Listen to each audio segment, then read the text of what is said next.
We cannot hear you yet.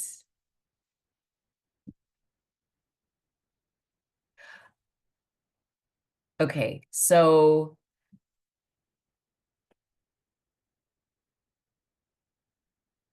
please just send a thumbs up if you can hear Mr. Adebolu. Not yet. You cannot hear him. Okay, not yet. We can see him. We can see his screen, but we cannot hear his voice.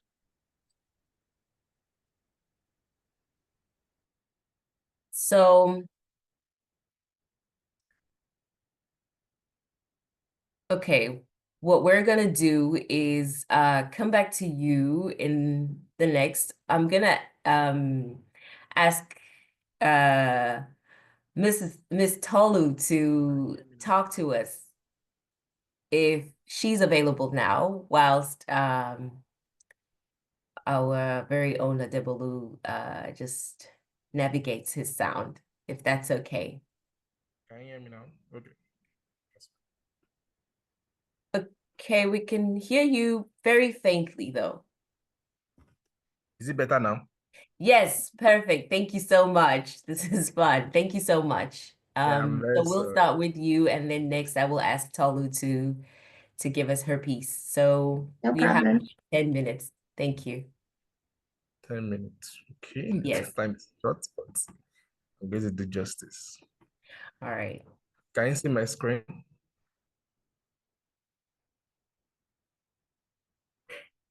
Please confirm if you can see my screen. It's coming up. Okay, it's up. All right. So, good day, everyone. For Nigeria, good morning. When I zone, but if you're in Estonia, good afternoon to you. So, my name is Adebolu. I'm going to take us through the dynamics of digital marketing, how it has influenced our lifestyle as human being, and how anyone can be part of this industry and also impact their generation or their world. So to start with, I actually love the icebreaker that we started with earlier. Okay, so can you see my screen, please? Please confirm you can see my screen. Yes, we can see your screen. We can see your screen. So this is an icebreaker. If the internet disappeared tomorrow, what will you miss the most? And how will you replace? I just want to be at the back of your mind. Imagine there's no internet tomorrow. What will you miss the most? I'm sure if there's no internet, there's no way we can connect on this call to start with. For some of us, it's going to affect our relationship with our partners, with our friends, our family members. The cost of communication is actually going to skyrocket.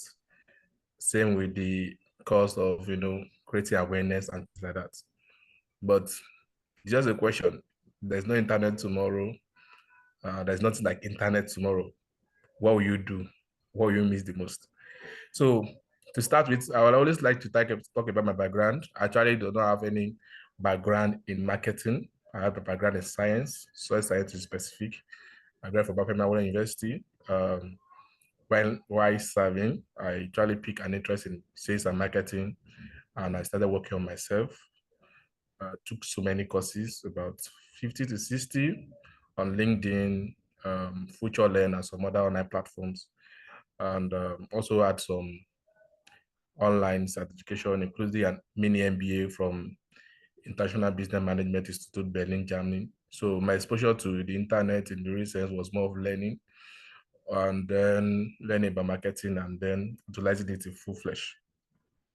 Currently, I manage on a visibility of about 8 brands. I'm going to be a bit passionate this morning than I've been in my previous presentation, because I would say I have, like, in quotes, an holy hunger just to motivate someone that might be on this call and might want to take the leap. So number one, I'm going to talk about the impact of digital technology.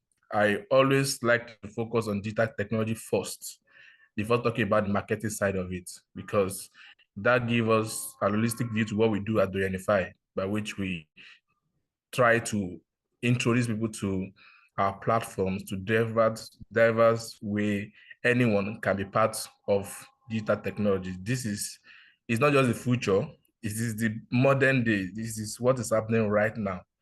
And gone are those of analog, of paper, printed material, and co. We are at the age of digital technology, and we must embrace it. We must adapt to it, and we must know how to utilize it. Then I'll talk about digital marketing, why digital marketing. I'll talk more a little bit about the channels. I'm going to be a bit fast.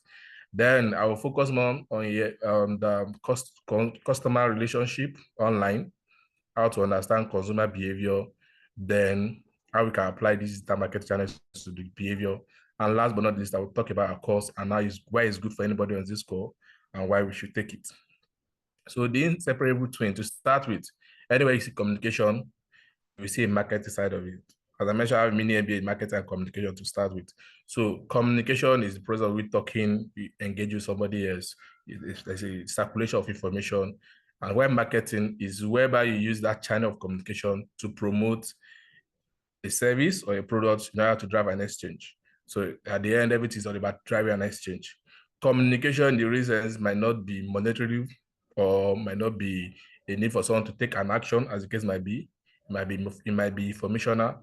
But when talking about marketing, we are actually after an end goal, an action, an exchange of value. The value is not necessarily a purchase. The value can be an engagement. It can be a follow. It can be a share of the thought of the person, which you call top of mind awareness. Now, just to talk about the flow of digital marketing, how it started and things like that. By 1990, the first web page was launched. Then we have the launch of Google and other search engines about the late 90s. You can see here about 1995, we have the internet. And then about Google about 1998. By 1997, we have the rise of Yahoo Mail. If you notice those days, because of the Yahoo, whereby people actually send information via email, promote your product via email. Before this age, people actually lean more of magazine, bulletin, and TV advertisement, TV platform, more of ATL, more of mass media communication, newspaper, and things like that. Then we have the rise of social media in the early 2000s with the rise of Facebook in 2004. And in 2006, it became more open. And Facebook comes to go, BBN, BlackBerry those days. And then we have WhatsApp, WeChat, and the rest of them, direct messaging channels. So these are the key milestones. Because of that, I will skip to the next page. Now, let's talk about an internet minute. Internet minute means the activities that take place within 60 seconds online. And here we can see the level of activities that take place within 60 minutes online. USS traded in treasury bonds about $398 million. Messages sent via WhatsApp about 41.6 million. And this as 2023, by now will have actually skyrocketed. Talking about Twitter posts within a minute, about 360,000. So this is to talk about how this has been part of our lifestyle. This is what we do. Everybody, we as users, these are what users do. That you are using this platform doesn't mean you are doing the marketing side of it. And that's why I'm actually going to. A lot of us actually interface with this platform we use for our day-to-day activities, but not as professional using for marketing purposes. And you can also see the revenue of Google from the first quarter of 2008, which is about $5.1 billion. This is in millions, so this is $5.1 billion. And right now, as at late 2023, they reported about $80 billion. That's about a multiplier of about 16.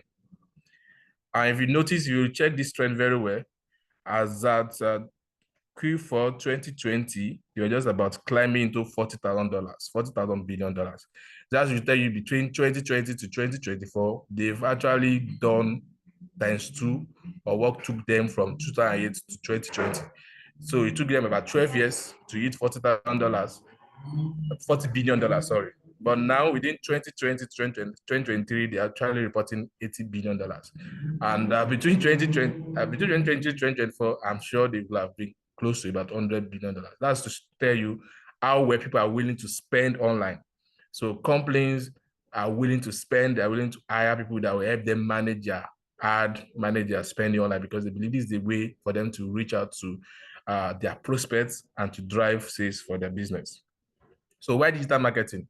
We talk about the globalization right here, wherever you are, you can actually reach out to your target wherever they are if your product can be delivered. And if it's a digital product that doesn't need a physical delivery, they can access anywhere in the world. Like this course, anybody can join from anywhere in the world, whether you're in Europe, in North America, in South America, in Africa, you can join. Real-time communication, as I'm here right now, you can hear me wherever you are because it's real-time. Cost effectiveness, I'm actually managing digital technology and digital marketing side together. So when talk about real-time communication, what we are doing here is also marketing, although in a style of webinar.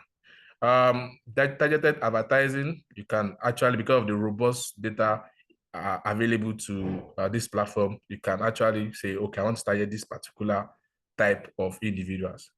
Personalization, you can also personalize your content. In a sense, you are sending one content, but and with the invention of AI, you are saying this content, please relate to different type of people, the same content, but build up on this content and relate to different type of people in the way that will move them to take an action. Talking about flexibility, you don't need to be physical to do your activities. You can run from anywhere, you can work virtually, 24/7 availability. If you have e-commerce, you can go to sleep and then your product are still selling well. There's search engine visibility, of course, as mentioned, even the fact that people actually spend 80% searching, making research. So people love to use this platform. People don't actually go to dictionary. I cannot remember the last time I opened a dictionary to search a particular keyword. I go to search engine, read the vast information about it, and I log out and I do that again, and I get more informed. So people run to this search engine to just get information. Then data-driven decision making, yes, that's even the major key point that make digital marketing to stand out. Now, digital marketing is not you posting. I mentioned this many times, and I always say this. It's not about you posting your beautiful face or sharing you have a new dog, you have a new house. Yes, that makes you an active user of this platform. That you're an active user doesn't mean you're a professional, you're a marketing professional using this platform in order to drive value. So it's not about you writing motivational stuff as a daily routine. It's not about you dancing to your favorite artist. Use activities that are very good. You can also twist them to marketing activity. But when talking about digital marketing, we're talking about using the right channel, the right devices, platform to promote a product or service to your target audience. Now, with the adoption of things like smart TV, smart watches, it has even gone beyond phones now. We are in the Internet of Things now. So this is how robust internet marketing or digital marketing has gone. From your TV, watching something on YouTube, you get a lot of advertisements that are already published on YouTube. So it's not actually when you're on your phone or your laptop, it's not restricted to those platforms again. From your smart watches, if it's open to advertisement, you can see a banner ad shows there. So it has gone beyond just having phone. So that's just to give it an idea. It's also being strategic, deliberate, and professional in connecting with your relevant audience and to drive exchange of value. And also to drive top of mind awareness. Because of time, actually, that's why I'm trying very, very fast. But the last and the most important part I like to list, and that will make someone a professional in the research, is whereby you're able to possess the right set of skills, soft skills, communication skills, and technical skills. Technical skills like, okay, this is the right time to shoot this promotion online. This is the right time based on data. This is the right time to do this kind of activity with an influencer. This is the right time to do this, to do that. These are technical and it comes with experience. You create this social media, let's target mothers for Mother's Day, let's do this and do that. These are technical skills. It comes with experience, it comes with you having the right knowledge. Now to communicate your product and offering via online channels. So just to be fair, these are the channels available. We have the social media platform, we have the SEO, as I mentioned, we have the pay-per-click, which is also called SEM, search engine marketing. We have email marketing, and we have content marketing channel, which blog, the videos, they watch on YouTube and things like that. I will be fast with this, but yeah, I will just explain how Google actually about 90% of the search volume, and the search volume, and I have an average about 5.7 trillion search volume as of 2022. Right now, we'll have gone close to about 6 million. There are 6 trillion searches per year, billion per year, 6 trillion, yes, 6 trillion per year. Talking about social media user, we can also see the reason I'm showing this graph just to show you us the adoption rate. As of 2008, that's about 17 years ago, we have less than 500 million users. But as of 2023, we have close to about 3 billion users. This is just on Facebook, not talking about Instagram, LinkedIn, and the rest. Although the young ones don't click or fall more into Facebook usage, they fall more into Instagram. You can also see the growth here in the past 12 years. But at here, I was reporting to 2021. So it covers just the last 8 years on this data. So talking about how they've ranked as at January 2024, we have 3 billion users on Facebook, and that's a whole lot across the group. YouTube, we have about 2.4, and the rest goes thus. Also on LinkedIn, you can see also the active user. Actually, I've gotten like 2 jobs from LinkedIn. That's to show you the accessibility to even scale up yourself, scale up your professionalism through this platform. And you know, those days you have to write CV, go to a gate man to give this CV, and all those days have gone. You have to be feasible online and also be traceable so that you can attract your next clients or your next business. Talking about email, this just talk about the numbers of email, but I'll just mention that email is real-time, is dispatched and delivered in few seconds, and also used for marketing purpose. So I would like to just talk more on this. This is a cycle of what happened before someone make a purchase. Number one, you feel a need for it. And when you have a need for it, what do? You go to all this platform. Before I talk about the platform are interrelated. You feel a need for it, and when you find it, what do? You go to search. Okay, where can I get this, or what can I learn more about this? And from there, you make evaluation. There will always be option. There are always be option. So when you have the option, then you evaluate. Oh, price is better than this price. This one should be more quality than this. This should. So in your while you are evaluating, so a lot of bias will come in. It might be the way the design is done. It can be based on the testimonial you have seen. It might be based on maybe you have a family tie that have convinced you, something like that. And then you make a purchase. But it doesn't stop at purchase, because the first phase is actually called trial, because that means you're just exploring for the first time. So you are trying to fulfill your curiosity about that particular product.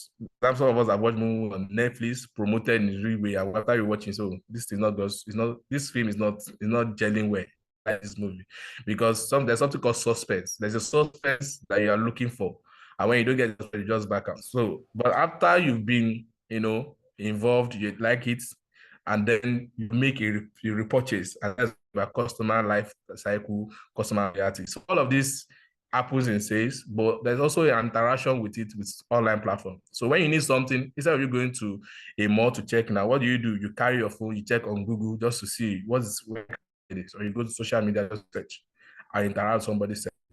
That's move you to your information. In fact, most of the time, what we think we need comes from maybe to see online or from an email marketing saying you need this, you need that, or a display advertising telling you, okay, you need this and you did that. Then you make your search, and from there you also evaluate. Most of us, like myself, if I buy from a particular brand, I actually check their social media platforms to see what are they doing, are they active, if they should not fulfill their promises, I can actually reach out to them and also make it more plain, make my interaction with them plain, and everybody can actually attest that there's a two-way interaction to start with. Then with that purchase, I can also buy through this platform, e-commerce, social media platform, and co.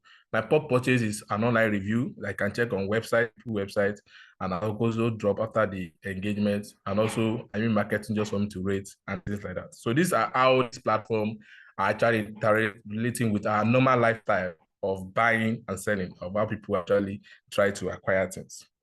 Now, I just make a screenshot here of some performance index of some things I've handled. This one, the promotion I handled not quite long, but 20 website purchases was made there. This promotion lasts up to like 4 days or so.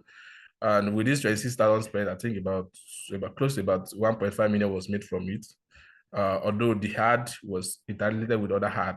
These are the things we teach in the course, because we also share life examples, so we see what is happening, how these are done and can be replicated by our students.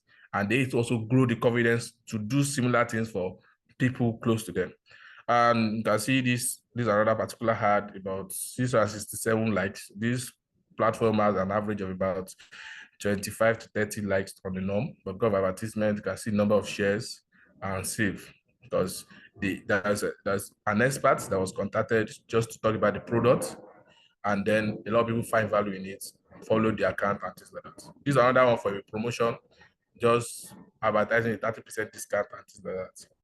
Here, I also put a search console just to see this a particular website I handle, just to see how people search is an in, how people search, and you can see all this peak you are saying. This peak actually happen every Sunday because the aim that people search for and they interact with it. Because of time, I will have shown you a live example so you see all this keyword, you see how interrelated, because the idea is when you join Doyenify, when you work with Doyenify, you have an hands-on experience that you can use to interact with your employer, your future clients. Because I can tell you, a lot of people have money to spend. They're just looking for who can I trust with? Who can I trust with this particular fund to drive me the right result and can report to me and I'm fine and the person too is fine. Everybody is happy. Everybody, and they can also recommend to other people and the cycle continues. This is also a particular platform. This is just showing the expression in the last 3 months and the total clicks, just to show an idea of the click rate. So when you join the course, let's talk about click rate, let's talk about conversion rate, you hear something about ROI and some other some other keywords like that. I'm sure my time is up, but let me just close. So why should you consider a career in digital marketing? Please, I'm very sorry. As I mentioned, I am very, very passionate today. So no please. worries. If you could just wrap it up in Yes, I'm just wrapping. 1 minute, So, please. Thank you. number one, the factors driving the shift is accessibility to the internet by masses, and also people were able to interact with brands. Those gone are those days when you only buy, you don't interact with the brands. But now people want to interact. They want to talk with the other side of banks, whether it's bank, it's FMCG. You want to talk who is handling the product, who is handling the account. You want to know what they are doing. If you want to lay a complaint, you don't need to go to the office to lay a complaint. Just go online, share your complaint, and it's being treated.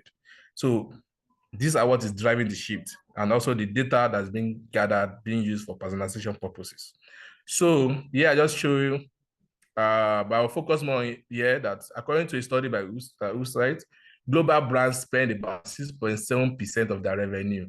This is not 6.7% of their profit. Revenue means total money entry. They're willing to spend about 6.7%. That's how invested business owners are. They want to actually lock themselves into this platform to generate more money.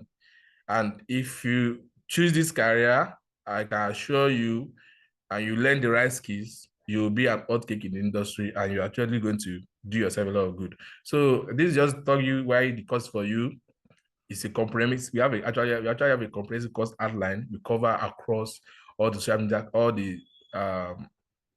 the digital marketing channels. We don't only focus on social media marketing. We focus on search engine, we focus on social media, we focus on display advertisement, and we'll show you what you do. You do it from your hand, you get invested, interested in it, and you also see the result by yourself. So you gain the experience to drive, number one, to get a right job, and also to give right recommendation to people that might need your services. You also learn with the team of other proactive thinkers, and you get satisfied, you are certified also as well as recommended for available job position. Now, we actually have courses in different categories. We have the foundational topics, where you just learn the foundation. Okay, this is why this is this is why this is. And from week 3, you start going into more of hands-on experience. You learn how to design maybe a simple banner, how to get a website registered, how to link a search engine with this and that, just to help you understand the activities, all the activities, and how they are interrelated. And by week 9 to 12 is after 2 months, you already, at least to an extent, you already know what is happening. So you are open to how to gather data, how to use the data to sell a story, how to interrelate it with normal lifestyle. Please, major thing you say is lifestyle. I actually believe when you say lifestyle and not the solution of a product, you do well. Because solution, after people buy it, they are used with the suspect that's gone. But when you say lifestyle, you elevate their imagination, and in as much they feel after using your products, they have a better lifestyle, they always come back. They always make more referral and things like that. Talk about online reputation, how people can manage their reputation. We also see a lot of brands have gone under the water because how bad they manage their activities online. Then last but not least is digital marketing strategy and planning, how you plan for a promotion, how you plan for a calendar and things like that. So with this, I've actually come to the end of my slide. I know I actually have to run, but thank you so much for the opportunity. And I anticipate our question. Thank you very much. Thank you so much, Mr. Debolu. That was such an amazing presentation. I think digital marketing is one of those subjects that's always drawing many people to want to get into because of the opportunities that one can make an impact, and not only just a generic impact, but also just a financial impact. So thank you so much for that. If we have questions, I'm going to kindly ask us to sort of leave those to the end of the presentation. And what we will do is, if you don't want to forget your question, or if you always want to, like, if you just want to have your question, ready, feel free to drop it in the chat, and I will be more than happy to bring it up once we open the Q&A session. Next up, we're gonna have Tolu, and she's going to be talking to us about data analysis. And after that, I'm going to ask one of the founders of Doyenify Academy to just give us insight and a brief on Doyenify, and also just talk about the special that we have currently running this month. And then we've got two more speakers, so our time is very, limited, but we've got a lot of amazing information coming your way. So if Sola could get ready for the next session, as well as Mr. Tayo. Thank you so much. Madam Tolu, you're welcome to share.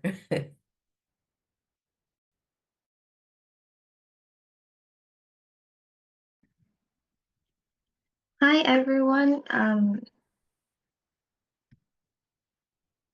Hello everyone, and welcome to today's session for Experience Doyenify. I'm happy to be here to have all of you in the room, and I'm going to be speaking on financial data analytics or financial analytics.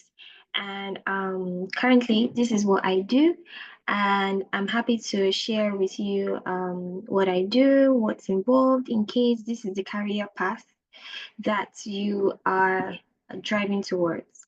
So for today, we're going to be speaking about who is a financial analyst, what is financial analytics, the tools involved, and a brief demo session. Financial analytics pretty much involves analyzing a broad data set to understand what the financial health of the organization looks like. So looking at the performance of the organization over a period such as a quarter, a year, 5 years ago, for example, if you want to project in future what is going to be happening, that is what financial analytics involve. It involves taking past data to also make future decisions about the company. And this is where we talk about things like strategic decision making.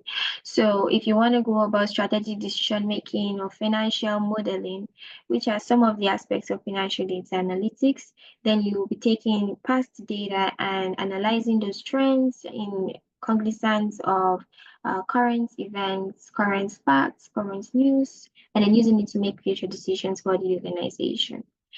Financial analytics also involves performance measurements. For example, if you've seen any annual reports of any company, this report is being prepared by someone somewhere who is a financial analyst.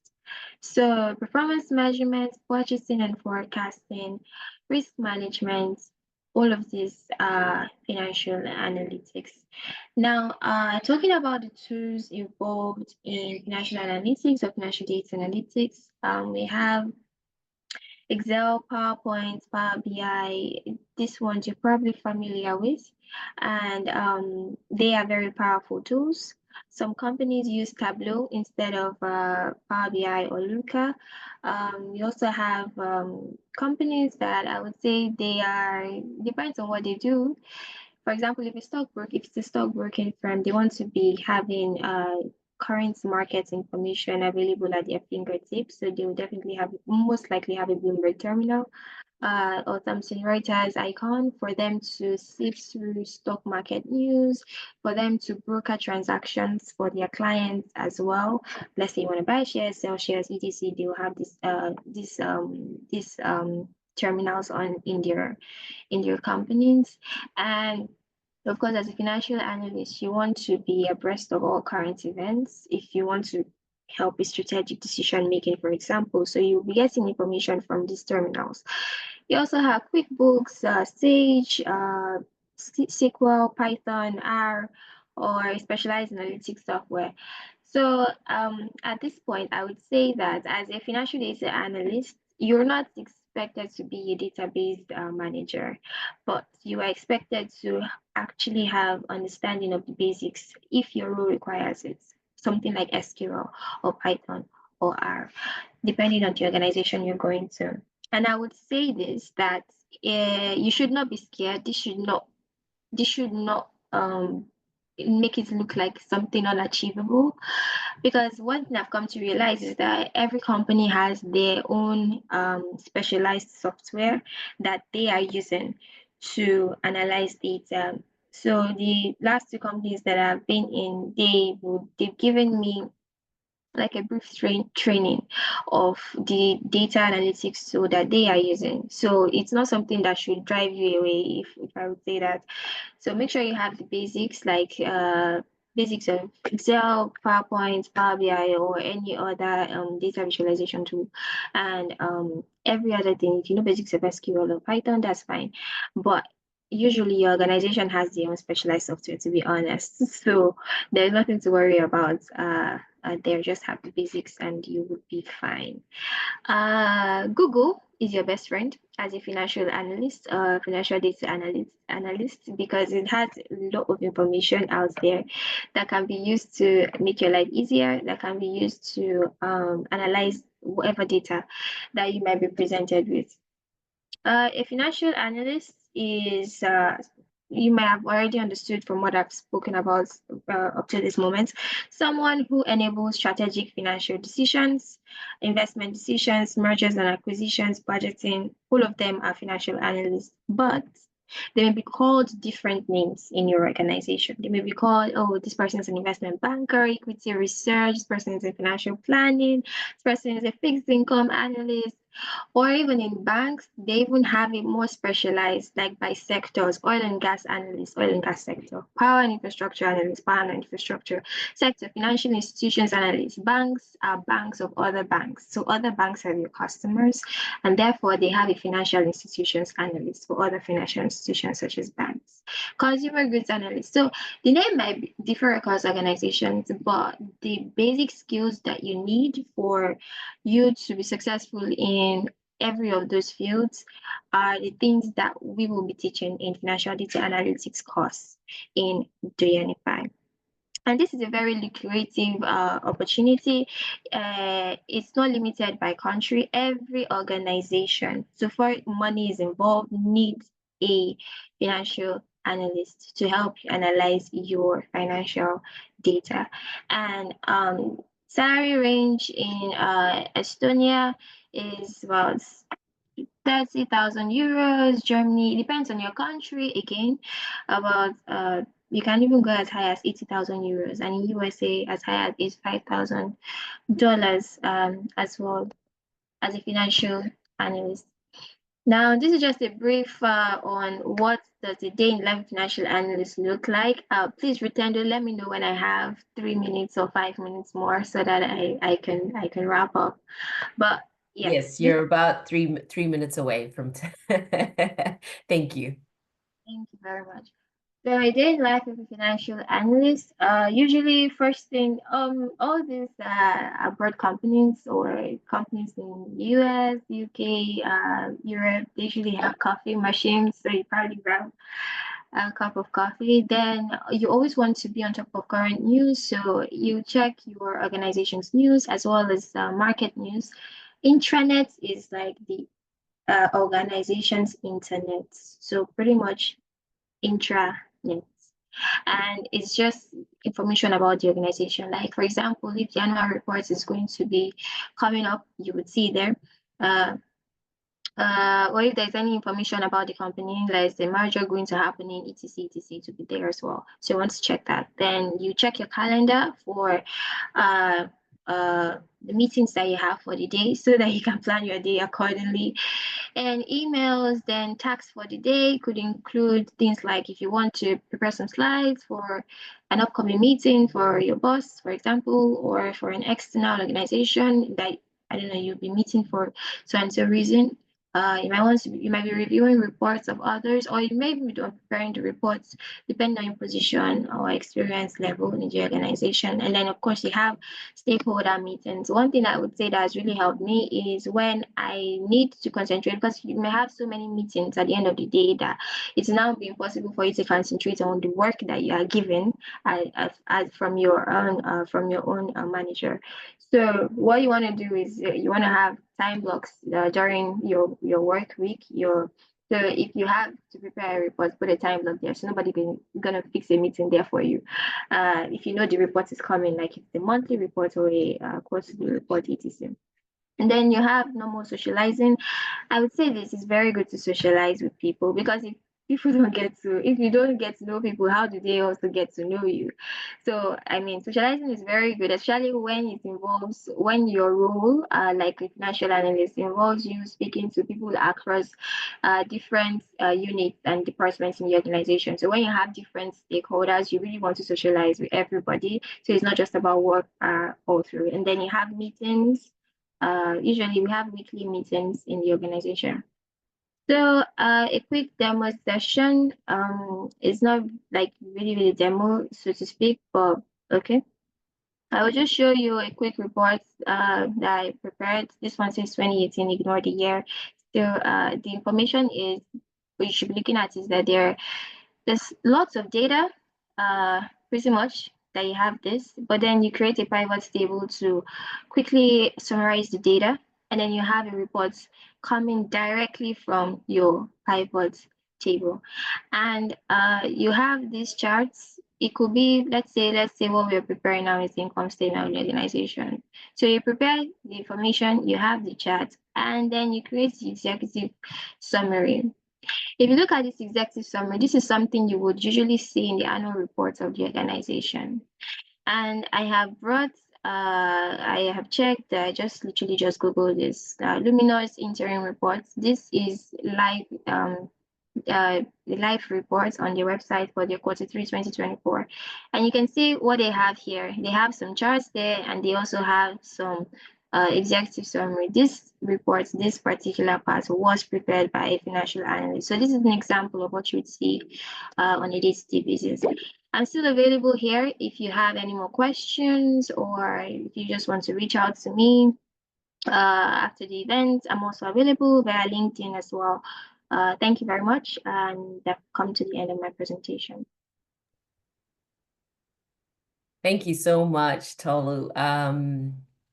We definitely can see how our generation is got such an array of resources in terms of just making sure that business health is good, and gone are the days where businesses would just count covers and feet coming through the door and think that is translating to profit, yet it possibly isn't. So thank you so much for giving us insight, and also just a day in the life of a financial analyst.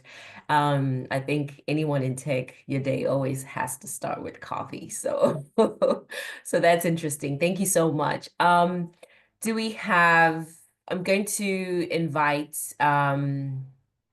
Mr. Oluyide to just briefly talk about Doyenify, and again, a warm welcome to those that have joined us once we've already started. We've just finished a session with Ms. Tolu, and she's been talking about financial analysis, and we had Mr. Adebolu talk about digital marketing, and we're yet to have 2 more sessions with Shola, who's going to talk to us about software engineering, and Mr. Tayo, who's going to just give us some insight on software testing. Is Mr. Oluyide available? Yes, I am. Thank you. Hello, everyone. I believe you can see me. The lighting here is a bit off, but let me try and put some more lighting. Good morning, everyone, and good afternoon. Anywhere you are joining us from, I happen to be the founder, co-founder, and CEO of Doyenify, and I will be taking you through the journey and what Doyenify offers, basically. Let me share my screen a bit. So please let me know if you can see my screen. Can you see my screen? Yes. All right, good. Yes, you're welcome once again, and this is Doyenify Academy. At Doyenify, we pride ourselves as impacting life through technology, basically.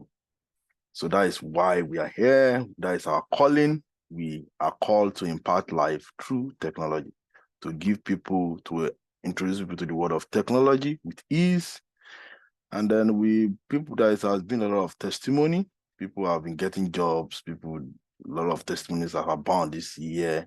Just at the beginning of the year, people are already getting jobs, and we are really happy about what we are doing. Basically, I will quickly run through how we work at Doyenify, because this is just not your regular tech training company. We are more in-depth. We actually have our customer really, really in mind. And this is how we work, basically. We admit you to our training program, a sort of cohort, whereby you can choose any course that you want. And then after that, we ensure that you get hands-on experience, because you are what you do, and you are what you do repeatedly. It's not about just getting the training and then we leave you hanging. No, we take you through the journey of joining a team and having hands-on experience, so that you will be confident about what you've learned with us. And it's not some people that have gone through some other training services are even joining our program to make sure that they cement their knowledge, and then to have real life experience, because the real life experience is not just let me maybe take you through how it works.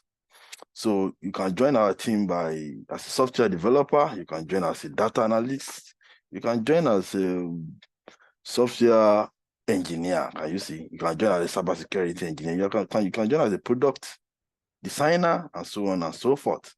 To join the program, you just need to click this, and then you fill this form. It's a very simple form, can you see? And then, bam, you are in. So, how does it work? I like showing this particular simple diagram. It's like you get the admission, you start learning, you go through the sprints. I believe maybe some of you know the meaning of sprint. The sprint is a 2 weeks program whereby we talk about the real life project and what we want to achieve within that period. And then if you continue to do that every single day, you are surely on your path of getting the job. That is one aspect. So let me go back to how it works. Now, after that, we can help you with your interview preparation and CV review in case you have an interview. But before then, we always ensure that we advise our students that they should have a very appealing LinkedIn profile. Because I used to say, if you have a LinkedIn profile and no recruiter is reaching out to you, then your LinkedIn is having some problems. So you have to have the right keywords there, the right presentation, your experience must be on point. And those are one of the, if you join us, those are one of the secrets we are going to tell you about your LinkedIn profile. And then your interview preparation will give you some tips and suggestions on what could be asked about. With this, if you have done all this, if you have gone through this process, we are very sure that you are the part of getting the job. So aside from that, we have a lot of programs. If you have been to our website, I think I would like the host to post this link of the website in the chat so that people can click and visit it. So we have the engineering. So these are some of the courses we have: the DevOps, artificial intelligence, automation testing, front end, full stack, and you can see our first tutors talk about digital marketing, right? So that is in the School of Marketing. In the School of Marketing, we have digital marketing and customer experience and management. So that is some of the courses we have. And then if you go to data, our second speaker talk about financial data analytics in the School of Data. So in the School of Data itself, you have data science, financial data analytics, advanced data analytics, and then we have basics of SQL. So those are some of the courses we have, and a lot more. Cybersecurity, we got you covered. Product management, we also. And then if you decide like, no, I don't like to write code. No, I just want to do things that are not involving code. Yes, we also have you covered. So here we have the graphic design, digital marketing, search engine optimization, UI UX design, IT business analysis, manual software testing, and product management. So with all this, I believe you should be ready for the world of tech, actually. And then if you are already in tech and you want to upskill, we also get you covered. Like we have some other programs, like if you come here, we have Doyen Access.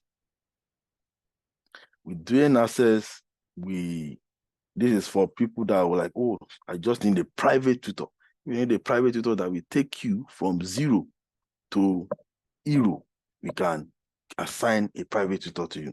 And then the rest will be history, because the journey of 1,000 steps, we always start by just taking the first step. So, and then I always tell people, whenever you lay your hands on the plow, do not look back. You have to keep moving. You have to keep doing, because I said you are what you do repeatedly. All right. So that is going to be my introduction. Okay, aside from that, yes, our host is talking about our special offers. It's here. At the moment, we are having a very beautiful special offer. 50% discount on digital marketing. Anybody that is interested in digital marketing is having this course 50% off. It's off on our digital marketing course. And I believe it's going to be very impactful to people. Our tutor is able, you see him, he has spoken about the program and he's ready to take you through a very beautiful journey of digital marketing. So, and then our next cohort is starting in the next 6 days. If you are still interested in joining, you can easily join us.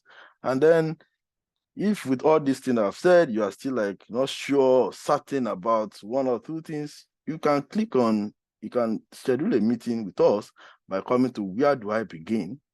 You click on it, and then you schedule a short meeting with us, and we shall be there to answer all your questions. It's a free consultation.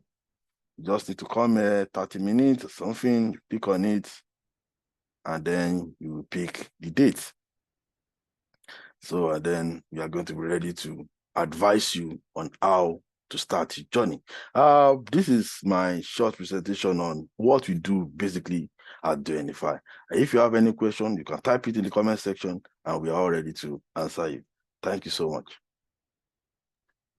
Thank you, sir, for that. And just to add on, I think each month we do have specials that it's not only digital marketing this month, but next month there will be a special for another sort of course or whatever. So keep connected to Doyenify on our social media platforms, LinkedIn, Instagram, TikTok, Facebook as well.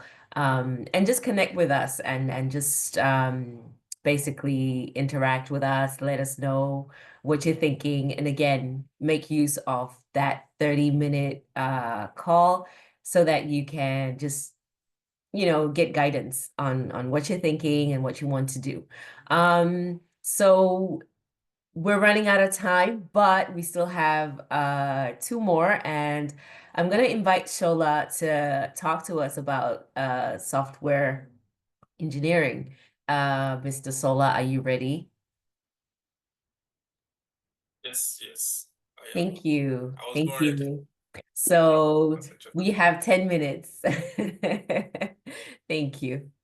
Yes, I will share my screen.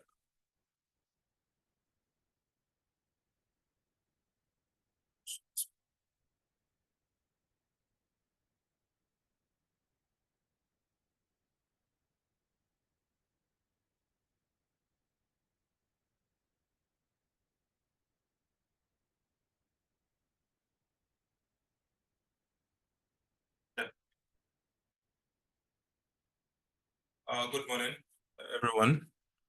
My name is Shola, and today I will just be talking to us about how we can kickstart our software engineering career in 2025.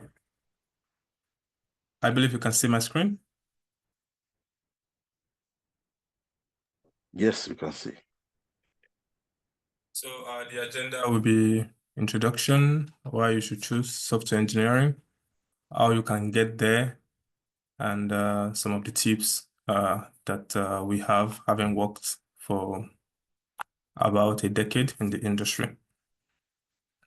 So why software engineering? I think it's open secret. Everybody wants to get into tech.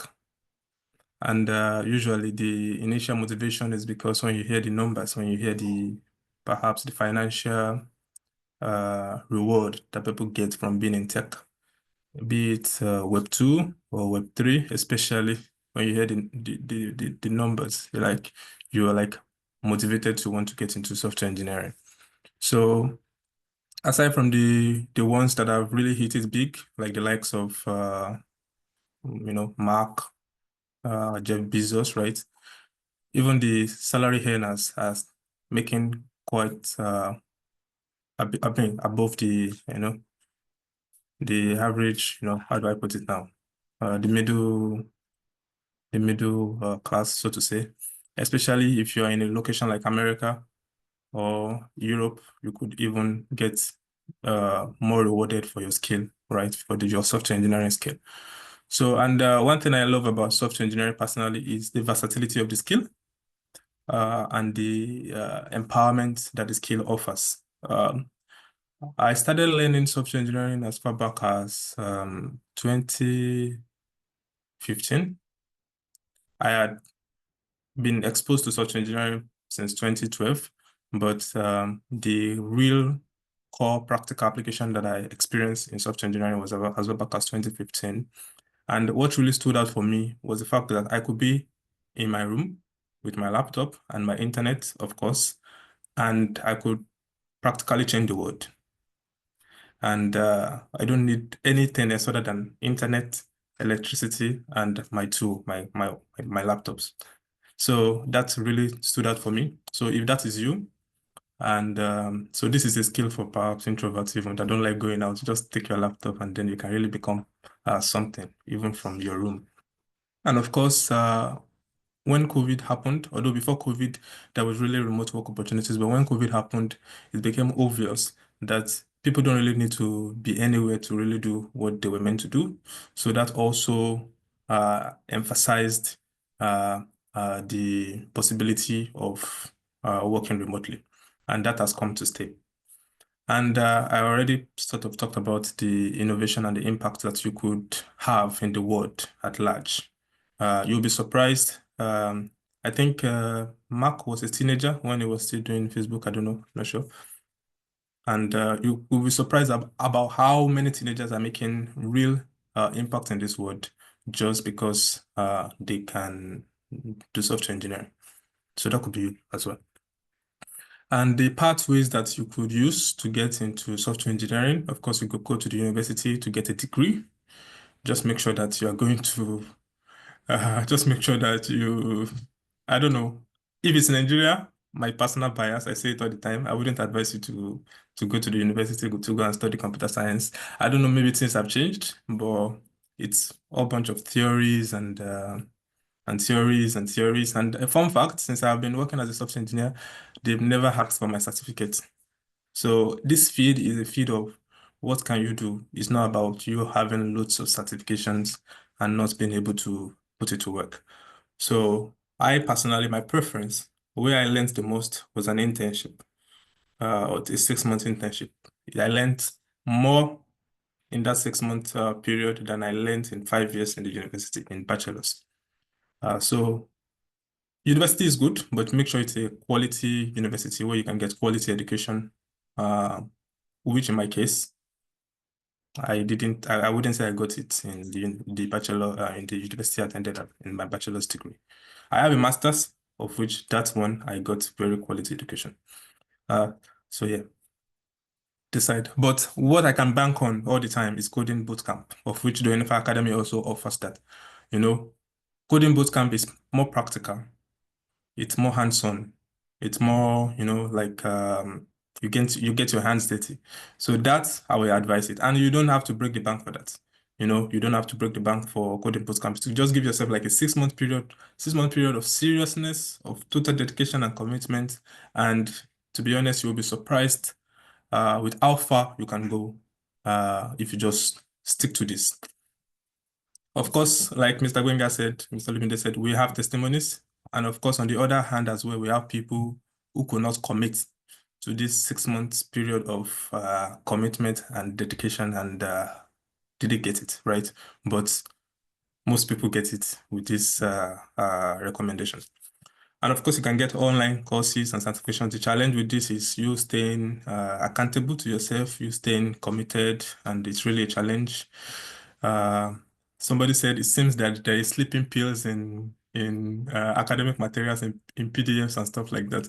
When you are reading, it seems like it's as if they're like you start sleeping, you start getting tired. But when you're watching Netflix, it's not the same thing.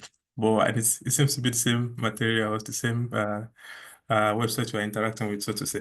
So yeah, you can do self-learning, which I would not advise if you're not really solid already. So you need somebody to walk through this journey.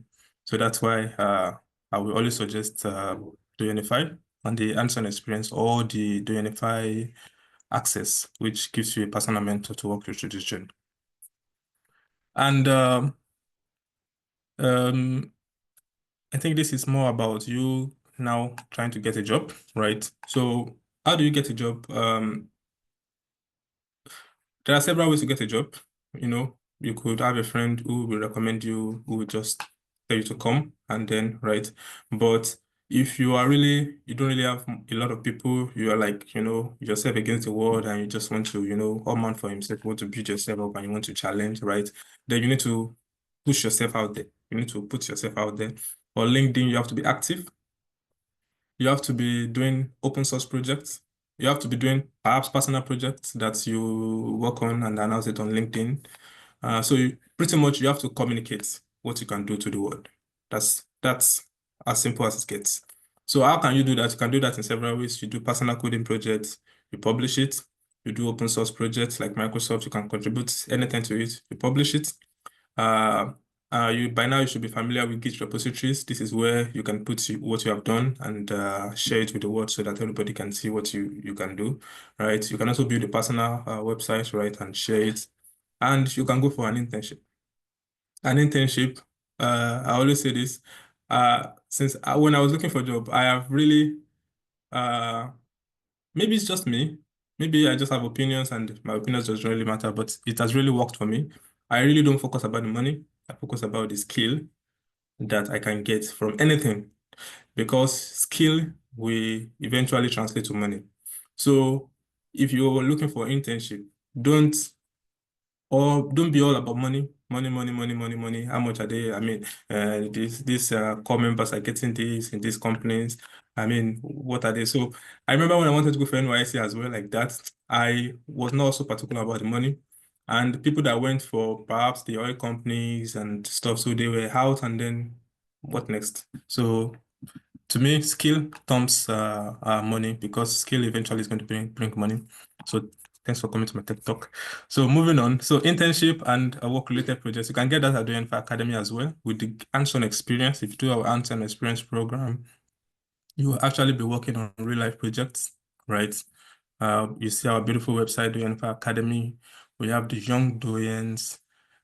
We have the young.doyenify.com. We have a bunch of websites, HR, we have self-paced, we have even some outside external projects that we have done for some clients as well. So you get to have this base of projects that you can also add to. My time is almost up. And of course, networking is also important. You go to meetups, tech meetups, and Mr. Gunga has already talked about maintaining a very nice LinkedIn profile, because if you have a LinkedIn profile and you're not getting disturbed by recruiters, then indeed something is wrong. I get lots of recruiters coming into my email, sending me messages. Would you like to take up this opportunity? Would you like to take up that opportunity? And then if you're getting that, then you're doing something right. So job strategies, really, you need somebody who has walked through this journey, because when you're seeking a job, it's also a job in itself. So you need somebody, and you need to take it seriously, pretty much.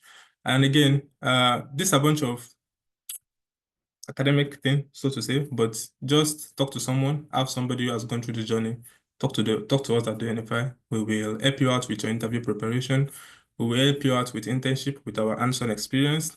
And perhaps even if you are perhaps maybe slow, or you are doing a lot of things, like maybe you are doing work and you also want to get into tech, it's not always easy. So perhaps you even want to stay longer in the hands-on experience. We also have that. We can help you with that as well. So yeah.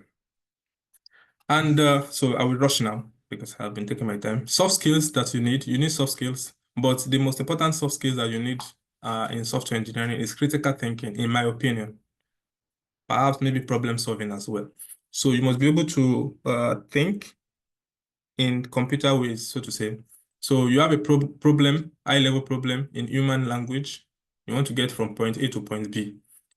For the computer, you have to let the computer know how it needs to get from point A to point B. So that is very, very important in software engineering. And every other soft skill that is good for any career is good for software engineering as well. But for you to succeed as a software engineer, you must be able to think critically, and you must be able to have that problem-solving passion or ginger.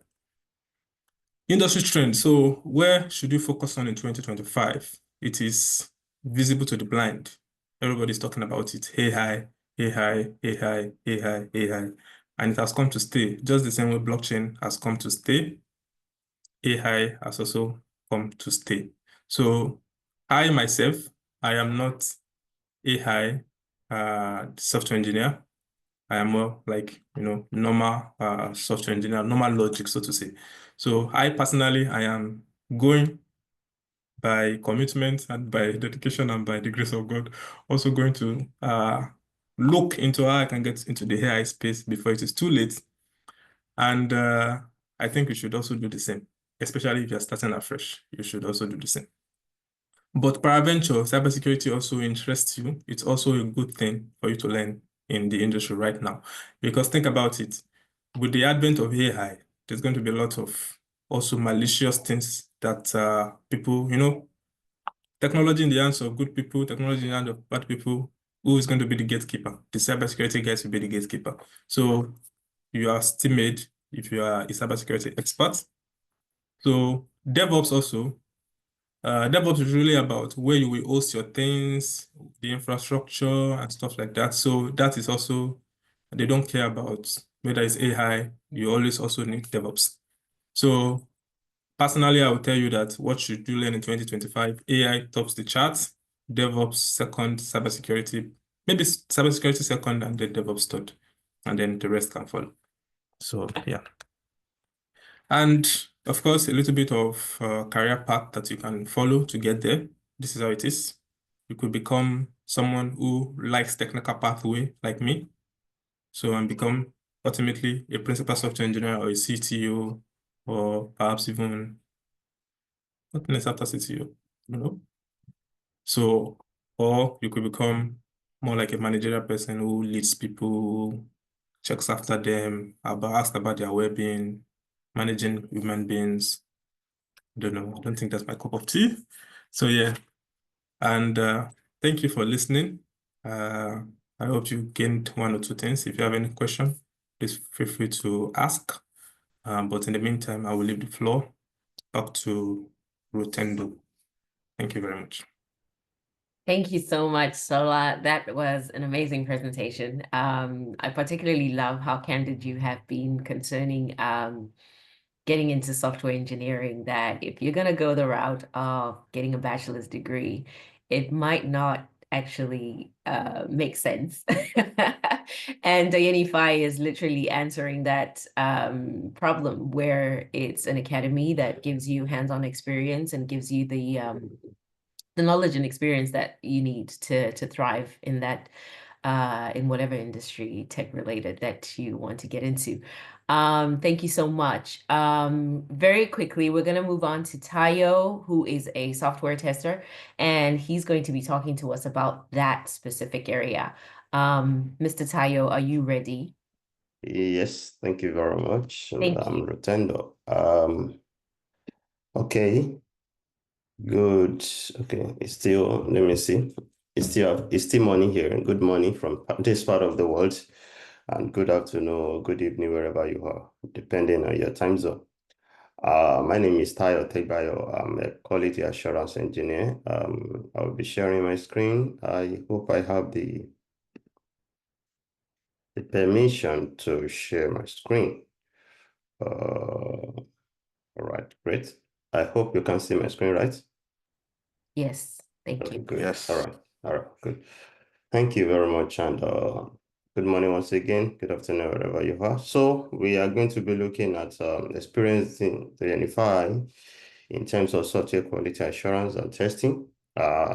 Actually, the two of them are kind of different. One is a subset of the other, while the other one is just like the father to the software quality assurance. Actually is like the father, while we have software testing as part of quality assurance. And this field, I've been in this field for close to 10 years, yes. And I can tell you that it's been an amazing journey, yes. And if you come to join me, as I will advise anyone, actually, everybody will be advising everybody to join them, right? So it's very possible. But for me, it's been a nice one. And you will see the reason why I'm saying so. Okay, let me try and put my okay, good. So we're going to be considering this talk under this topic. And when we are introducing the what software quality assurance is, actually is just a systematic process that ensures that development and maintenance of a product or system adheres to established quality standards. And it involves a set of activities, processes, and standards that aim to prevent defects, improving the development process, and ensure that the end product meets the specified requirement. That is majorly everything we are going to be talking about today. How we can discover defects and how the team can go ahead and prevent such a defect from occurring again. How can we improve our development process and ensure that end products meet the specified requirements? So when you develop an application, just like the last speaker spoke, Mr. Shola, so he mentioned about developing application and some other things. Yes, you need to make sure you develop application, and when you develop application, you are not so sure yet that the application that you have developed actually meets the requirements that have been set. So who are the people that will look at it and say, oh, this requirement has actually been ticked, this one as well has been ticked, this one has been satisfied, this one, and these products can be used by people outside. They are the quality assurance engineer. Now we have different, when you get to the salary part, you will see what I'm actually mean. We have people that we are from the test analyst to senior tester to what we call SDET, that is software development engineer in testing. to manager and the other roles like that. So you start from the beginning, and then you scale up the ladder as you go through in your career. And that is what Doyenify actually, that is what we are here for, to make sure that you go in the journey one step at a time, and we take your hand through the path to make sure that you are to the path of success. So what are the benefits of software quality assurance, so that you will know what you are getting into? Yeah, number one thing is to make sure that we reduce defects. So software quality assurance helps in identifying and addressing defects early in the development process, reducing the likelihood of defect reaching the final product. Because if your defect reach the final product, it will cost you a lot of money. Okay, we've seen something of that nature, even a big company before, that they will need to record their application, or they will record their products because they found a defect after it has gone live. So it happens. Even in automobile, it happens. I can remember some company before, some years ago, they need to record all the product that they've sold already. They need to record them. Now imagine how much they will lose in terms of money, in terms of effort, in terms of time. So those three things are very much key, and they lose three of them: the time, the effort, the money, because there's something that is not detected early in the development process. So it improves process efficiency by continuously assessing and improving the development process. Software quality assurance contribute to increase efficiency and productivity. So, and we as well enhance customer satisfaction. When you use a product, or you use a service, and everything seems perfect, you'll be like, wow, I think I'm coming back.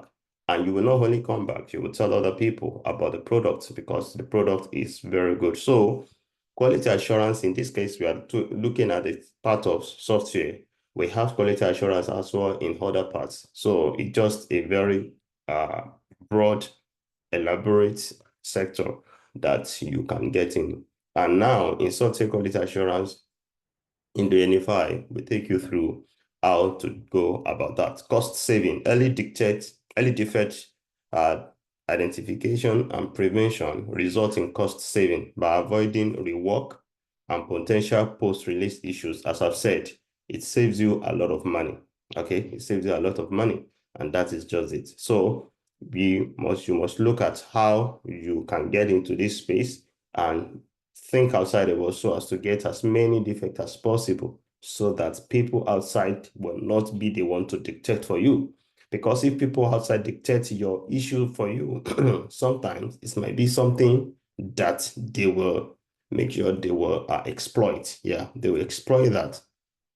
Yes, excuse me, because it happens in one fintech company, I think like maybe 2 or 3 years ago. They lost a lot of money, millions of money, so to say. Yes, because somebody detected the issue, not inside. They detected the issue outside, and they exploited it. And then it lost to a lot of money for them that they lose. So why software quality assurance? I think by now, I've been able to open our eyes to why software quality assurance is very important, and why we need people in that space. Okay, ensuring software meets quality standard. That's just it. So we are not even looking at only the requirement being met. We are looking at the standard as well. We have different standards in different environments. In aviation, there are standards. In food, there are standards. In agri-tech, there are standards.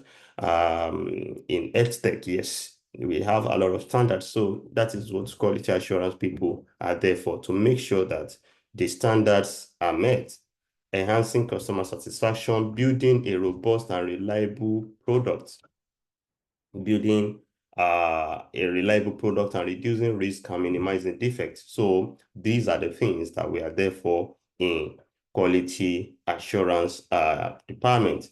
All right. So what are the quality process overview? We'll look at it briefly. Your requirements, you will analyze requirement, because before you can know that this software must meet this requirement, that means you must have been able to analyze it, right? So you analyze it, you plan your test, you design test cases, you execute it, and then when you do the execution, there is more often than not that you are going to get what we call defects. Defects are issues, things that are not supposed to be. All right. So you need to report it, and then you track it until everything has been solved. Okay. And then we have what we call regression testing. So regression testing is that, maybe a software developer will now tell you that, okay, you know what, I've been able to solve the issue that you reported to me, and then we need to retest again, okay, to make sure that everything has actually been totally solved. If that is the case, then we'll now do what we call regression testing to test that this issue that has been solved is not causing issue in another part of the software. So we test everything again from the beginning to the end, and that's what we call regression end-to-end testing. And then until what we call release and deployment. That is, we can now release this application to the world, and we are the one to tell the whole team that does it. Whatsoever everything has been developed, it is the quality assurance engineer that will tell the whole team, that will inform the whole team that, you know what, everything that you have developed now, we are certifying it, and we can say it can go live, that people can be using it. So if the quality assurance will say everything that you have done is rubbish, though nobody will say it's rubbish actually. But if a quality assurance engineer will say everything you've done, we have a lot of issues, so we can't go live. I don't know what else anybody can say. Even a director, anybody cannot say that we will go live, unless they want to go live by fire by force. And if they go live by fire by force, everything that I've mentioned before, they will surely see those things. That is, they will lose a lot of money, reputation will be at stake, and many things. So quality assurance is just like the last gateway of every software development company to say we can go live or not. Even till big companies like Fan, Facebook, Amazon, Netflix, and all the big techs, all of them, they have people that are dedicated to make sure that this thing, we don't have any issue when our product is going out. We must satisfy our customer. So we have different type of testing. We have unit testing, integration testing, system testing, and whatnot. So in Doyenify, because all this now, let me just say this, because we have in software development company, in software development, we have different area, right? In testing as well. Though testing is part of software development lifecycle, we now still have in testing different things as well. So, and Shala mentioned something like security testing, cybersecurity the other time. Yes, that one is on its own. It's testing, but actually is on its own. So it's part of testing, okay? We have performance testing to make sure that how can we perform, how will this application perform? So all these in Doyenify, all those things will be checked. But for like example now, if you want to talk about security testing, because it's on its own class, okay? If you want to talk about performance testing, it's on its own class. So you need to go for that especially. So when you're going out, you can just say, okay, I am a security tester. I don't do any other thing apart from that, okay? And people will know that, oh, for this one, but for someone to have said it's a security tester, there are many things that he knows. He might not know automation testing, might not know this, but he knows how to do this security of the thing, and he can detect as many vulnerability as possible and prevent them. So, but in Doyenify, all this will be touched, and you're going to have a lot of experiences in doing this practical experience. I'm going to bring, what's it called? Live projects, so that we can all see and use. So we have QA tools and technology briefly. We have Selenium, we have Cypress, we have some things for automation, because in software development, software quality assurance and testing, we have two things. Number one, we have automation parts and we have manual parts, as I've seen, as you can see. In automation part, that is when you're using tools to run your tests. You will not be the one doing the clicking, doing the typing. Everything will be done for you by tool. But though you have you need a technical skill in this case, so that you'll be able to write your script. You need to code in this part of testing. That is automation. You need to know how to code. And then you can see, for example, now, this is my code, okay? That is how you need to do your coding. You code, and then it will now run for you. So the next time you want to test your application, you will not be the one to be clicking, typing, doing this again. so much. Maybe let's say you are running like 500 or 1,000. Yes, you can be running like 1,000 test cases. You will not be the one doing that again.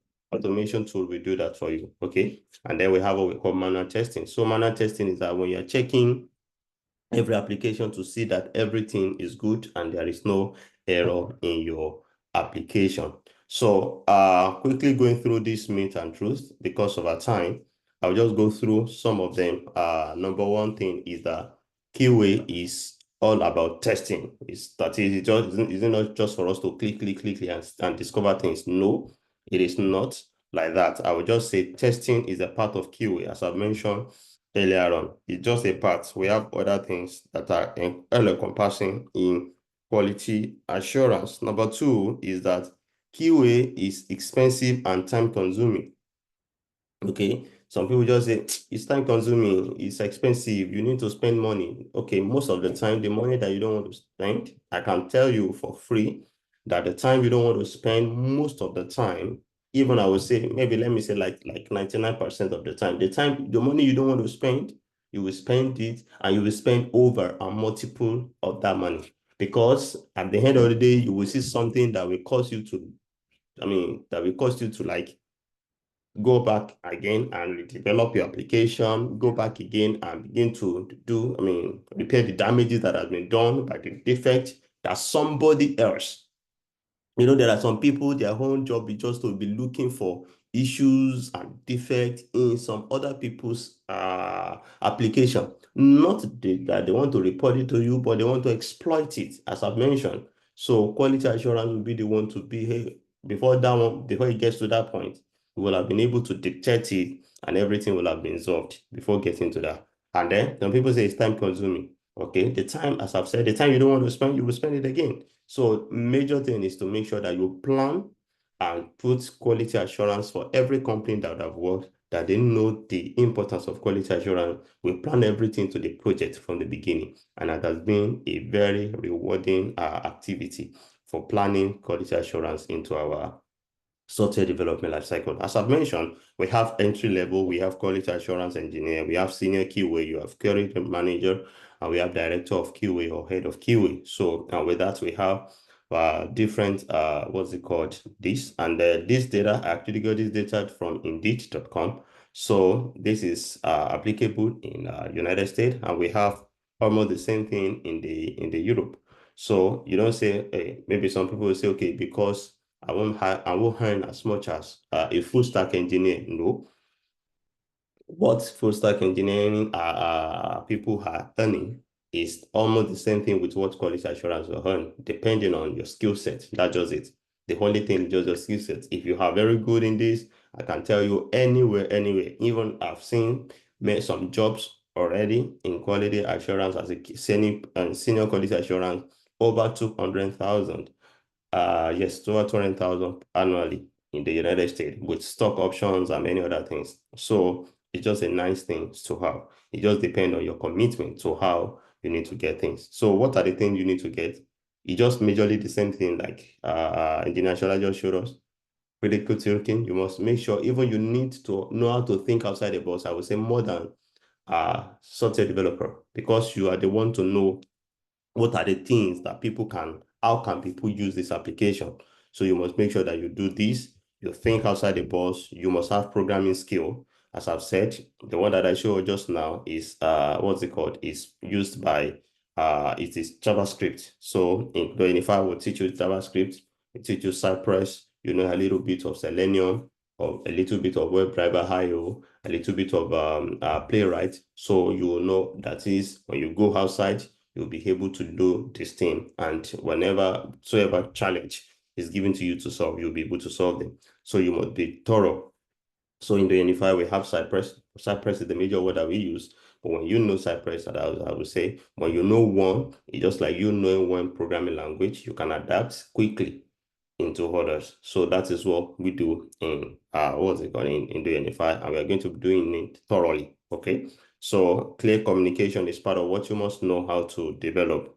Technical proficiency, as I've mentioned, problem solving, analytical skill, thinking outside the box.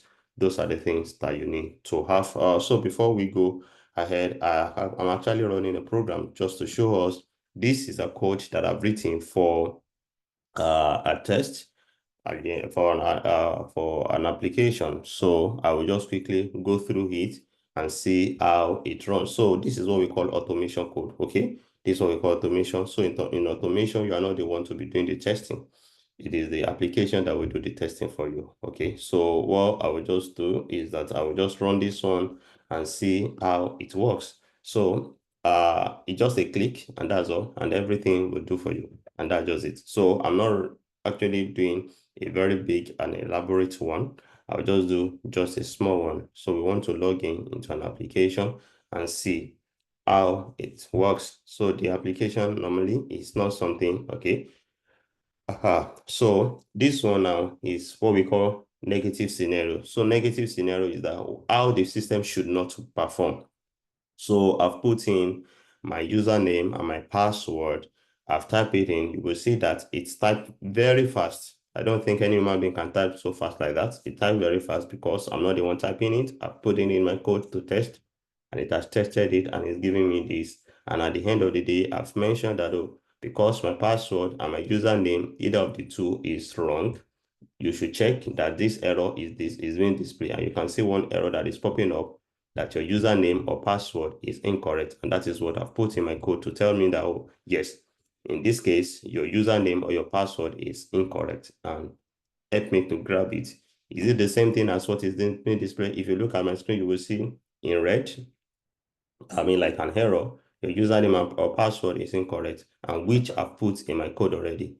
And you will see that I've put it in my code to tell me that your username or password is incorrect, should be visible, and actually it is visible. So it is what we call it high-level language, and that is how it works. So this is an automation, and I have other one that I have in this very place that I've written, which I use to drive my testing, so that I will not be the one to be manually doing that. And that is what you are going to be taught. The JavaScript aspect of it, you are going to be taught in Doyenify. The Cypress, you are going to be taught in Doyenify. The keyway part, you are going to be taught. The manual part, you are going to be taught. So we split it into two. We have the manual part already, and we have the automation. So most people that completed the manual part usually comes back for the automation, because they believe that it actually enhances their expertise, which I will advise everybody. So when you come to Doyenify, you know more about it. So I think I've spent much of my time. All right. Thank you very much, everyone.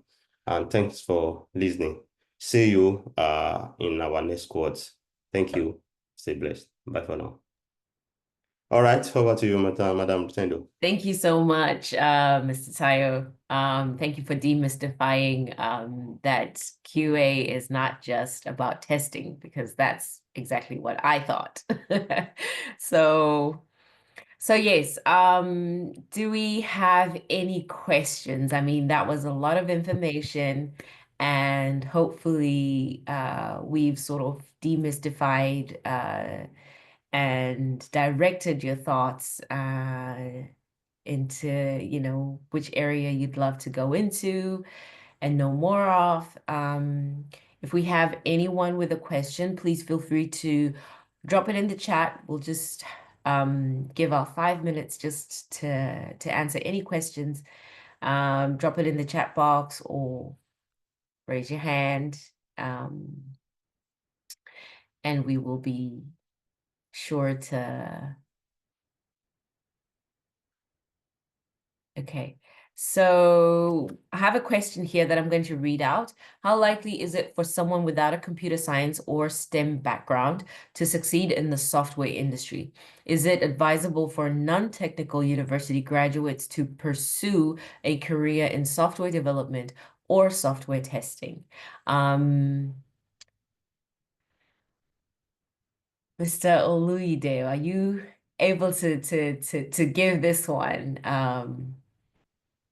All right, thank you. Yeah, it's a very nice question, very, very nice question. So, someone without a computer background can easily dive into the world of technology. It's that simple. With the right material, with right tutor, with right mentorship, you will find your way through. So I've seen people that study psychology, that they are masters in the field of cybersecurity today. I got a call yesterday of someone that at the age of 40, and then he was his background is non-IT, but now today he started even very late. Still, the fact that he started very late, he's still doing well in the world of IT. So it's not about your background, it's about your dedication, the time you put into it. Shall I mention it? You have to put your time. You have to do. The world of IT is a technical field. You have to, it's like hands-on. You have to use your hand to do it. You cannot just be reading theory and think you have don't know, you've known. And the moment you start, and then maybe you stop on the way, you have to start all over again. That is how sensitive and volatile the field is. So that is why I made mention during my speech the last time. You lay your hands on the plow, never to look back. You must be successful. The moment you start, yes, hold on to it. I said, this field that I'm not going back. Yes, I myself have been a software engineer for the past 13 years. And sincerely, yes, there are times I'm like, oh God, this thing is difficult. That I wanted to like, but I thank God I did not stop then. I keep on thriving, and today I have multiple testimonies. So please, it's not about your background. It's about having the will that you want to do it. When there is a will, there is surely going to be a way. And then if you can think about it, yes, surely you can achieve it. Thank you. Any other question? Thank you so much. Yeah, thank you. I don't think we have many more questions. All right, well, once again, please do visit Doyenify Academy website and browse through the various schools that are there and classes. Our cohorts are starting next week. Is that correct?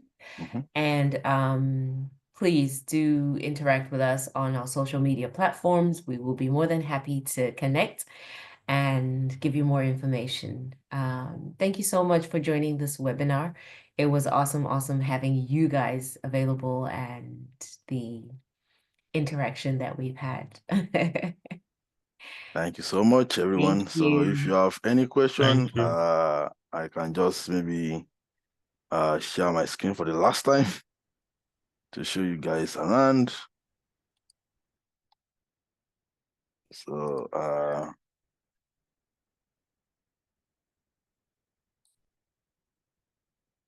yeah, so I mentioned the other time, like if you have any question, you can easily come to Doyenify, our website, and then you click on where do I begin?